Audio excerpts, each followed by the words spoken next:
Olá pessoal, então estamos de volta para a nossa aula 6, né? A parte 3 da nossa aula 6.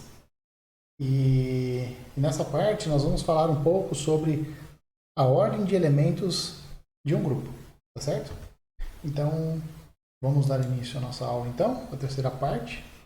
Objetivos, mostrar que o subgrupo de um grupo cíclico é cíclico, tá? Esse é um primeiro objetivo, essa é a nossa primeira proposição. Nós vamos definir o que é a ordem de um elemento e nós também vamos mostrar qual é a relação da ordem de um elemento com a ordem do subgrupo gerado por esse mesmo elemento. Tá? Então, esses, sucintamente, são os objetivos dessa terceira parte. Antes de começar, nós vamos usar fortemente, por diversas vezes, a ideia de algoritmo na divisão nos números inteiros. Tá? Então isso vai ser muito comum, vai ser muito usado nessa terceira parte.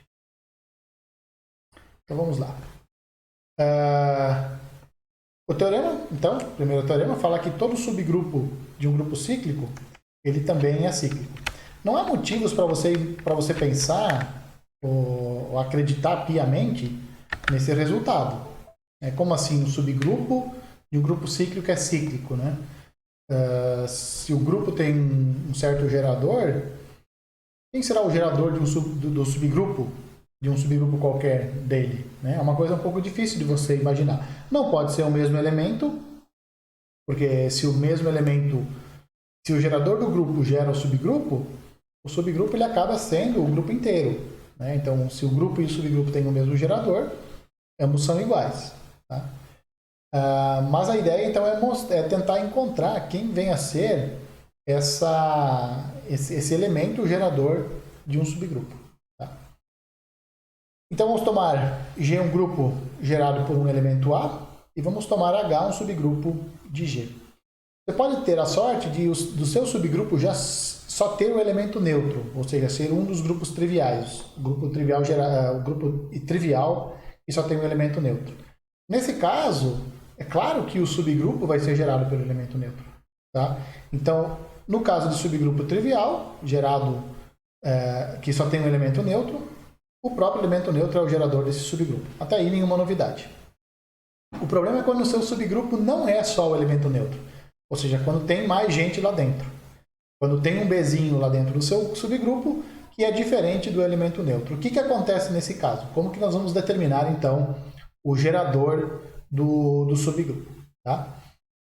Nesse caso, você observa o seguinte, que como o B é um elemento de H, e nós estamos supondo que ele é um elemento diferente do elemento neutro, esse B ele pertence ao G, e o G é gerado pelo A. Ou seja, o B é uma potência inteira do A. E você não sabe se essa potência é positiva ou se essa potência é negativa. Tá? Então, o B é um A elevado a K, K é inteiro, e por outro lado o B pertence ao H. Mas o H é subgrupo. Como o H é subgrupo, o inverso de B também está no H. Mas o inverso de B é exatamente o A elevado a menos K, já que o B é A elevado a K.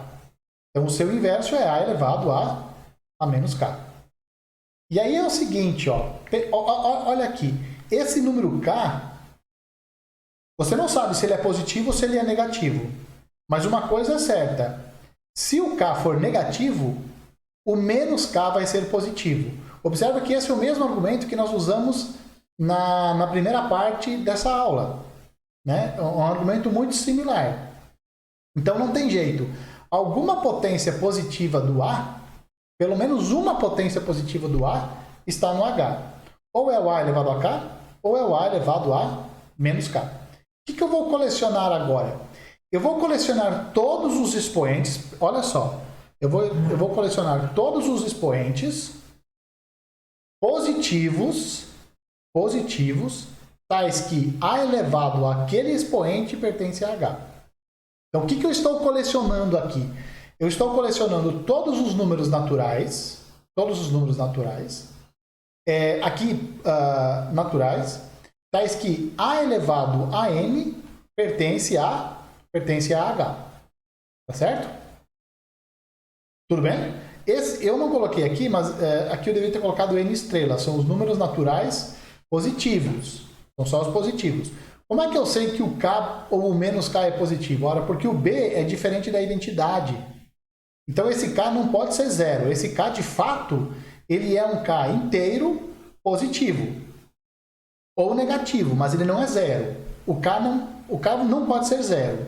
Então não tem jeito. Pelo menos uma potência positiva dos inteiros está no H. Tá? E aí eu coleciono esses expoentes todos. É claro que como o K ou o menos K estão no X, esse X é não vazio. Tem que ter um elemento lá dentro. Tudo bem? Como você está trabalhando com um subconjunto dos naturais, esse subconjunto ele tem um elemento mínimo. Isso chama-se princípio da boa ordem. Nós já usamos esse princípio. Tá? Então existe um elemento lá dentro que é um elemento mínimo. E esse elemento mínimo eu vou chamar ele de M. Tá? Então quem que é o M? M, olha só, M é um número positivo menor possível, tal que A elevado a M está em H. Certo? Escreve isso no papel. M é o menor expoente, é o menor número inteiro positivo, tal que A elevado a M está em H. É o menor, está em H. Tudo bem? Ok. Então vamos continuar. O que nós vamos mostrar? Que o H é gerado por essa menor potência, que é mais ou menos o que se espera. A menor potência de A, o G é gerado pelo A. Qual é a menor potência de A? Menor potência positiva de A que está no G, A elevado a 1. Entendeu? Então, é por isso faz um certo sentido nós imaginarmos que a menor potência positiva de A é que gera o H. Isso não é tão absurdo assim de se imaginar. Tá bom? Então, nós vamos mostrar isso. Lembrando, quem é o M? É o menor inteiro positivo, tal que A elevado a M está em H. Tudo bem? Bom, é claro que, como o A elevado a M está no H, porque nós já tomamos assim, né? Nós já tomamos ele assim. Então, o gerado pelo A elevado a M está no subgrupo H. Tá? Todas as potências do A elevado a M pertencem ao H, e, portanto, essa contingência aqui ela é válida. Agora, pega um Hzinho qualquer que está em H. Esse Hzinho ele está no G, e o G é gerado pelo A. Então, não tem jeito. O Hzinho ele é uma potência de A. Para algum N. Ele é alguma potência enésima do A. Quem é esse N? Não sei. Ele é algum N. Pelo algoritmo da divisão, eu posso pegar esse N, posso dividir ele pelo M, que é aquele mínimo lá. Eu vou obter um quociente e vou obter um resto. Como eu estou dividindo pelo M, por aquele mínimo, e eu tenho controle sobre o resto, então esse resto é maior ou igual a zero, ou ele é menor do que M. Agora, olha só, quem é o H mesmo? O H é A elevado a N. Quem é o N? MQ mais R. Então, H é A elevado a N, e isso é a mesma coisa que A elevado a MQ vezes A elevado a R. Propriedades elementares de grupos. Vem isso daqui. Uma vez que o N é isso daqui. É essa soma aqui. Bom, o que eu tenho então? Eu tenho que o A elevado a R, ele é H, operado com A elevado a M, a menos MQ. Tá? Isso vem daqui, ó, né? É como se eu tivesse passado esse sujeito aqui para o outro lado, né? Digamos assim, entre aspas. Mas olha como que eu posso escrever isso daqui. Daqui eu posso escrever assim, ó. H, A elevado a M elevado a menos Q. Isso pertence ao H. Por que isso pertence ao H? O Hzinho está em H, e o A elevado a M também está em H. Então essa potência do M também está em H. Os dois estão. O H é subgrupo, é fechado para o produto, então eu tenho que o A elevado a R, de fato, ele pertence ao H. Se o R for diferente de zero, eu vou ter um número positivo menor que o m, tal que a elevado a r está em h. Isso não pode. Por quê? Porque o m é o menor expoente positivo, tal que a elevado a m está em h. Tá? O m é o mínimo daquele conjunto x que nós definimos antes. Então, o f, você teria uma potência positiva menor que o mínimo, tal que a elevado a r está em h. Não pode. Não pode. Isso não pode acontecer e aí nós temos um absurdo. Logo, consequentemente, se o f não pode ser diferente de zero, o f só pode ser igual a zero. Então você vem aqui e troca. No lugar do m, você coloca zero. Portanto, quem é o h? Quem é o hzinho? Hzinho, que é a elevado a n, é a elevado a m elevado a q. E isso pertence ao gerado pelo a. E, portanto, o h também está contido nesse subgrupo gerado. Então, nós temos uma inclusão e nós temos a inclusão contrária. Então, os dois são iguais. Tá certo? Então, quem vai ser o gerado? Quem vai ser o gerado pelo subgrupo? Como é que você vai encontrar o gerador de um subgrupo? Você fala assim, primeira coisa, encontra quem é o gerador do grupo. Ah, o gerador do grupo, você descobriu lá, é o A. Tudo bem. Quem vai ser o gerador do subgrupo? Você pega a menor potência positiva, tal que A elevado àquela potência está no H. Esse vai ser o gerador do grupo, do subgrupo. Beleza? Bom, então, a partir de agora, subgrupo de um grupo cíclico é um grupo cíclico, é um subgrupo cíclico e nós já sabemos como determinar o seu gerador. Agora, vamos imaginar o seguinte, uma definição. Pega G um grupo e A um elemento de G. Se existir um menor inteiro positivo M, tal que A elevado a M é a identidade, então você chama esse M de ordem de A. E você escreve assim, Ozinho de A. Esse Ozinho aqui é de ordem mesmo. Tá? Esse tal inteiro M, ele pode não existir. Ele pode não existir. Talvez você vá calculando potências de A e você nunca vai chegar no elemento neutro. Se você vai calculando as potências de A e nunca vai chegar no elemento neutro, então você diz que o seu elemento tem ordem infinita. Mas, se existir um M, tal que A elevado a M é a identidade, então você chama esse M de elemento de ordem do seu elemento. Por exemplo, no grupo aditivo Z4, a ordem do 2 barra é 2. Por quê? Porque 2 mais 2 é 4, 4 é 0. Tá? No grupo multiplicativo do C estrela, se você pega esse alfa aqui, menos 1 mais raiz de 3i sobre 2, se você calcula ao quadrado, não dá identidade, mas se você calcula ao cubo, dá identidade. Então, a ordem desse elemento vai ser 3. Lembra do i?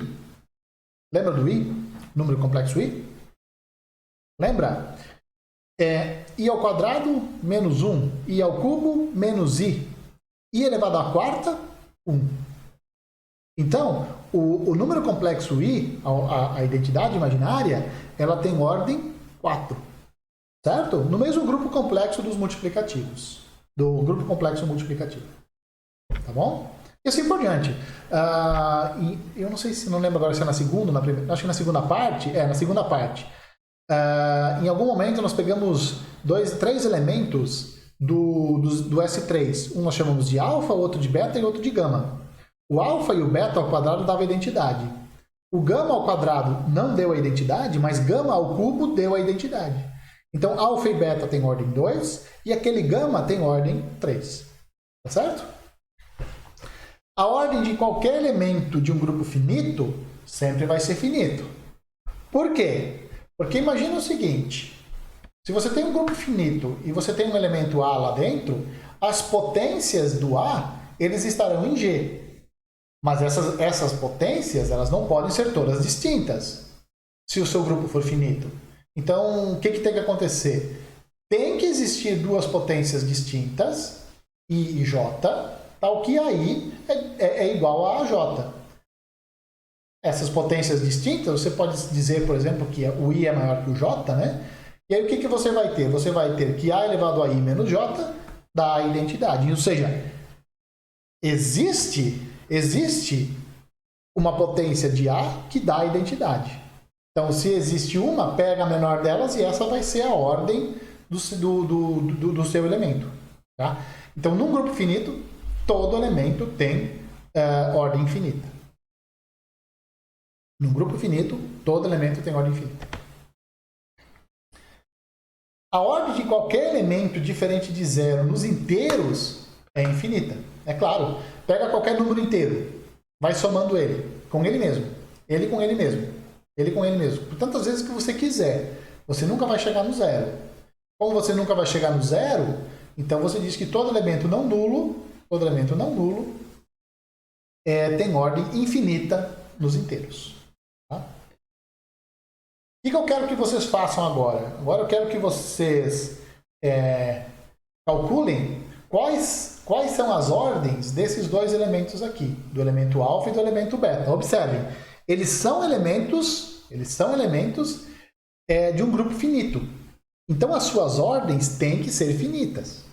As ordens dos dois têm que ser finitas. Então, vai lá, calcule alfa quadrado, alfa cubo, alfa quarta, alfa quinta, alfa sexta. Vai calculando as potências. Na primeira vez que você chegar na identidade, esse expoente vai ser a ordem. O beta é a mesma coisa. Vai calculando as potências. Beta ao quadrado, beta ao cubo, beta à quarta, vai calculando.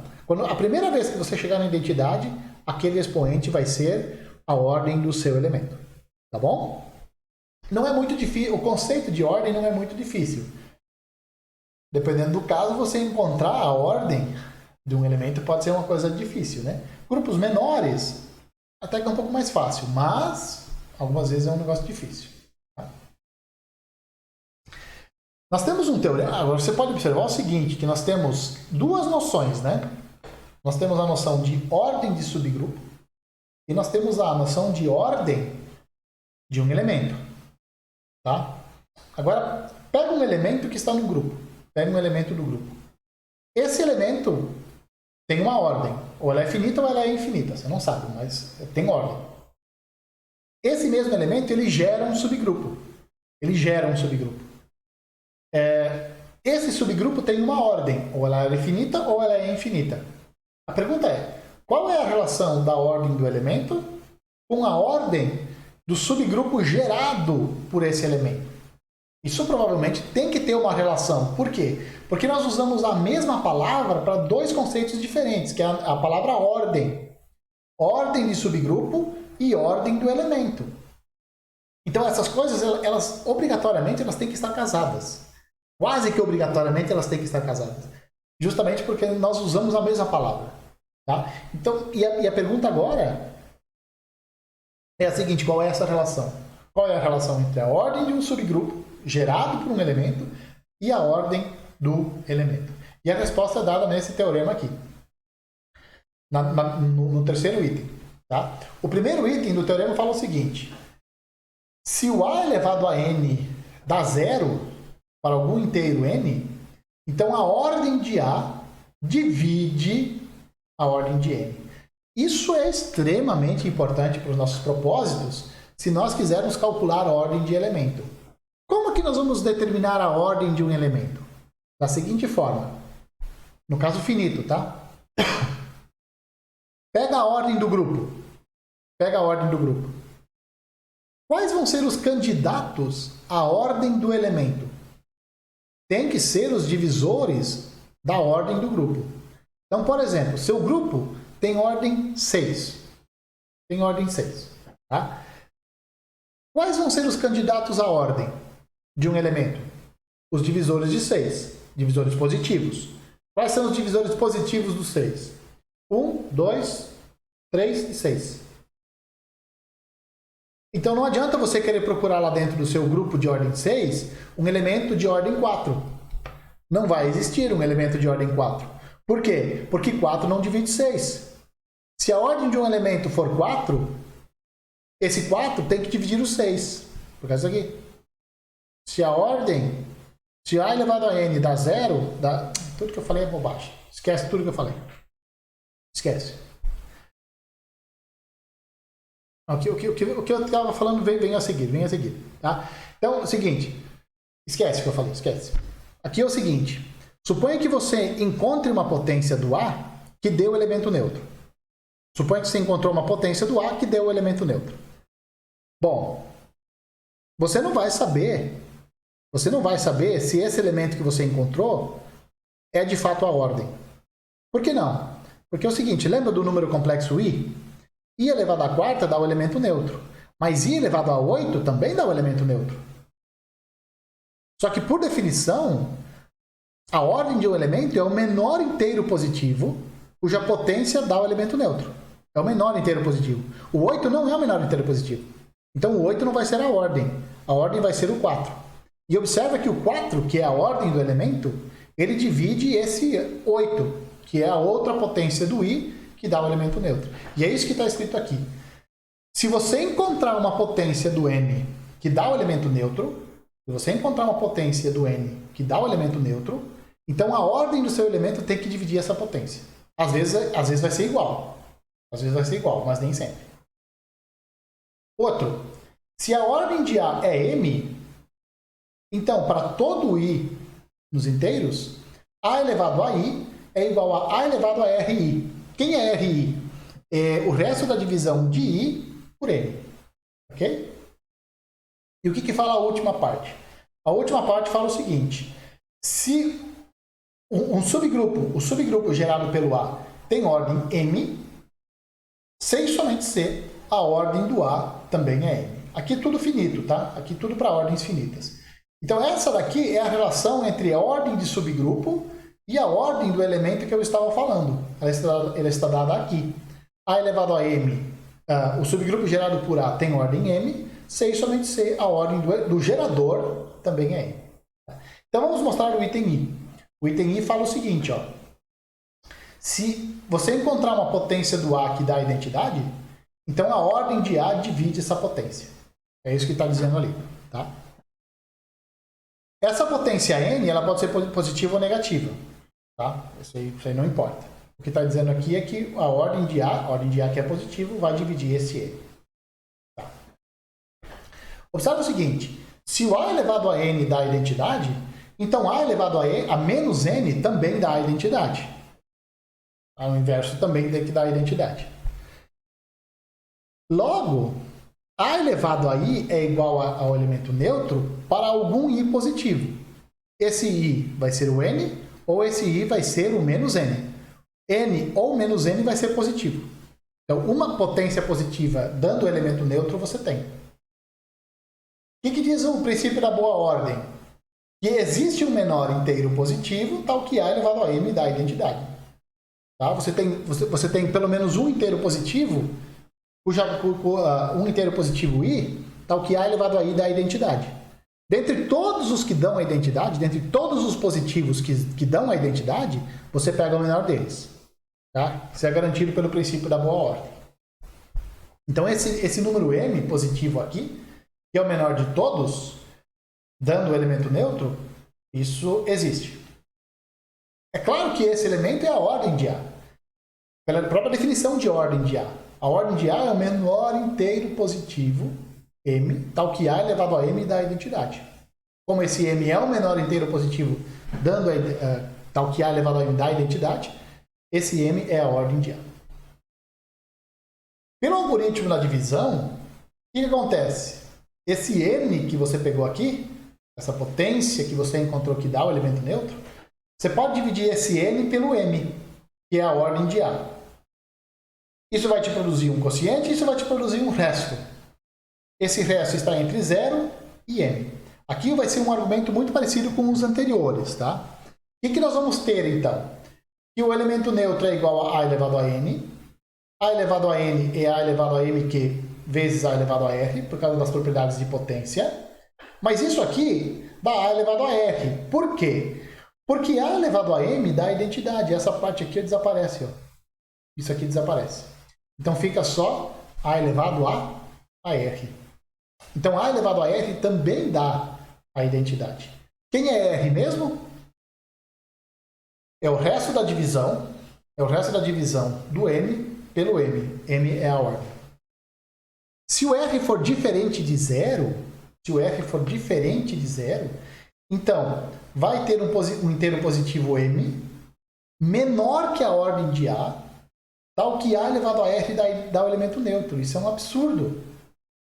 Isso não pode. Por quê? Porque M é o menor de todos os inteiros positivos, tal que A elevado a ele dá o elemento neutro. Então o R não pode ser diferente de zero. Se o R não pode ser diferente de zero, então o M obrigatoriamente tem que dividir aquela sua potência que você tinha lá no começo. Tá? Então assim nós mostramos o item I. Para o item 2i, vamos fazer o seguinte. Vamos imaginar que a ordem do meu elemento é M. Tá? Se a ordem do meu elemento é M, qualquer elemento I que você pegar, A elevado a I é igual a elevado a RI, onde RI é o resto da divisão de I por M. É isso que diz o item 2. Vamos demonstrar isso. Pelo algoritmo da divisão, nós podemos pegar um número inteiro I, dividir ele pelo M, que é a ordem do elemento A, obter um quociente e obter um resto. De novo, nesse resto nós temos controle. Ou ele é maior ou igual a zero, e ele é menor do que M. Quem vai ser o A elevado a I, então? A elevado a I vai ser isso daqui, né?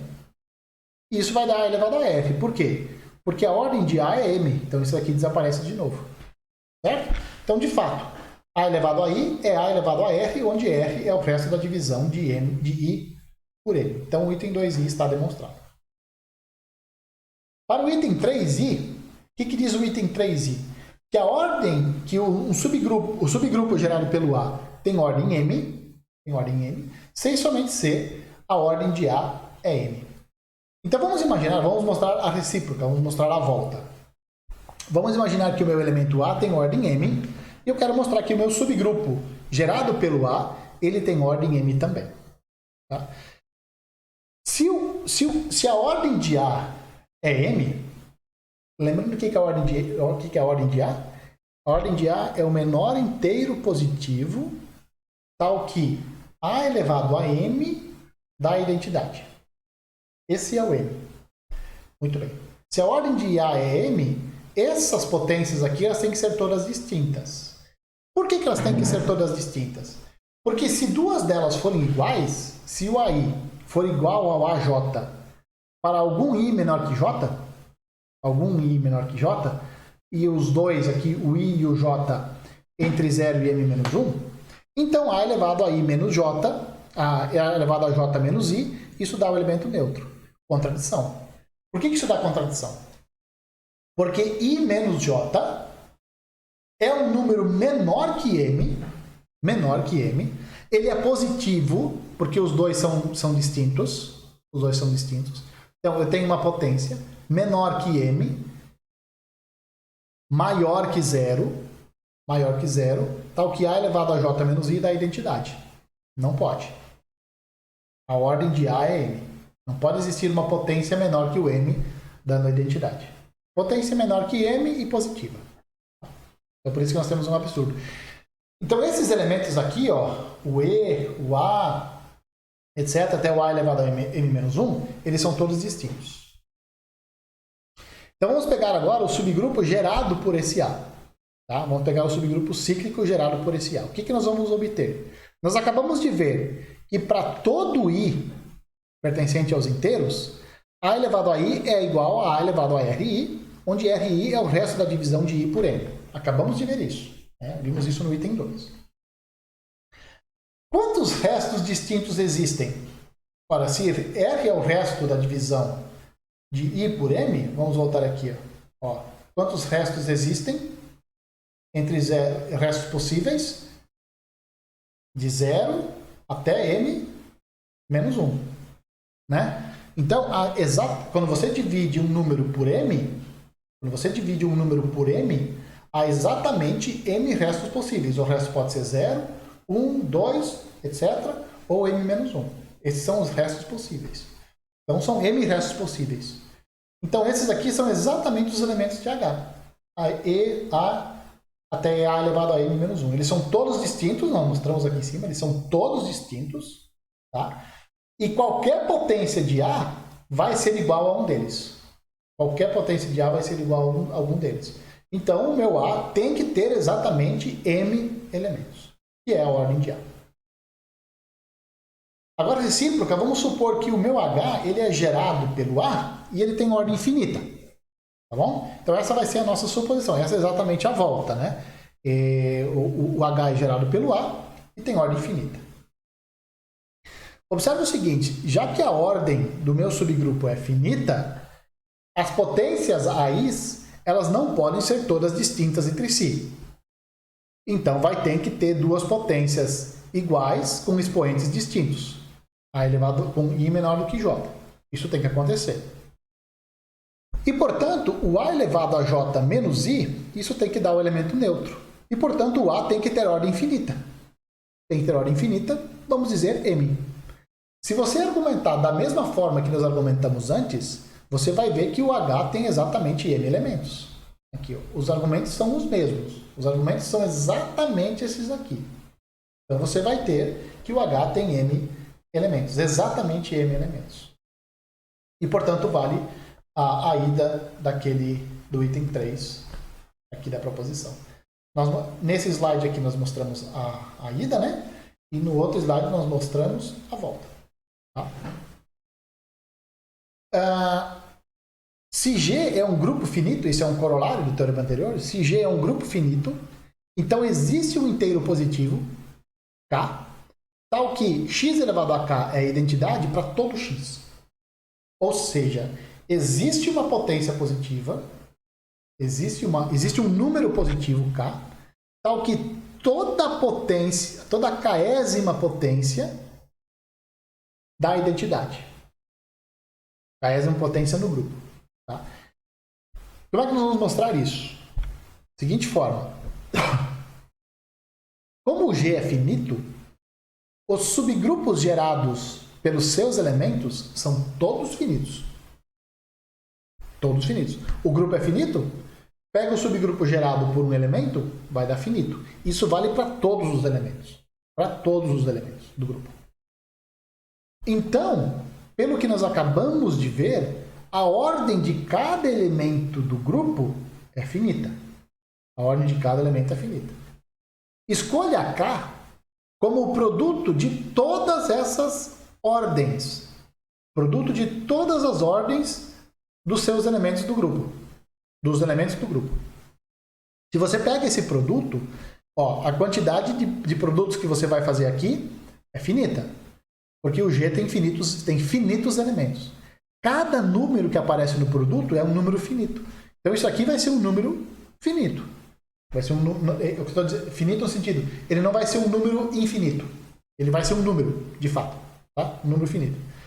E aí, se você pegar qualquer elemento do grupo e elevar a essa potência, essa superpotência aqui, isso vai dar o elemento neutro. Tá certo? Bom, como você pode ter percebido, nós chegamos ao nosso 13º slide e com isso nós terminamos então essa terceira parte da nossa aula 6 e assim nós fechamos essa aula com as nossas 3 partes que nós tínhamos prometido lá no comecinho, tá bom? Então, beleza, gente? Até a próxima aula.